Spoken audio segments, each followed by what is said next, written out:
वारजे माळवाडीमध्ये एक थरारक घटना आज पहाटे घडली।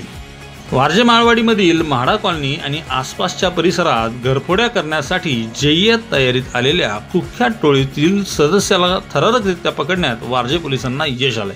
याचे थरारक आणि एक्सक्लुझिव्ह व्हिडिओ चेकमेट टाइम्सच्या हाती आले असून आपण ते स्क्रीनवर पाहू शकता।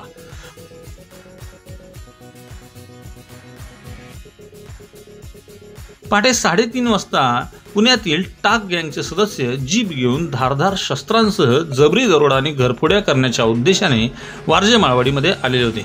यावेळी कॉलनीमधील जागे असलेल्यापैकी एका व्यक्तीने त्या टोळीतील सदस्यांच्या हातातील खतरनाक हत्यारे पाहून तत्काळ पोलिसांना याबाबत माहिती दिली।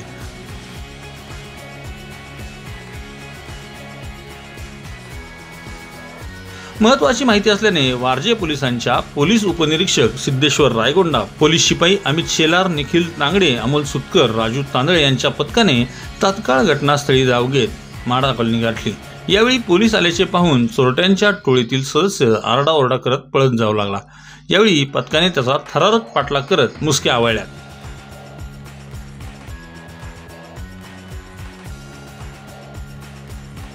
दरम्यान त्याचे साथीदार अंधाराचा फायदा घेऊन पळून गेले असून पोलिसांची पथके त्यांच्या मागावर आहेत। या पळून जाण्याच्या प्रयत्नात असलेल्या चोरट्याने पोलिसांवर देखील हल्ला केला, मात्र त्याचा हल्ला परतवून लावत पोलिसांनी त्याला जेरबंद केल्याने पोलिसांच्या पथकाचे कौतुक होत आहे।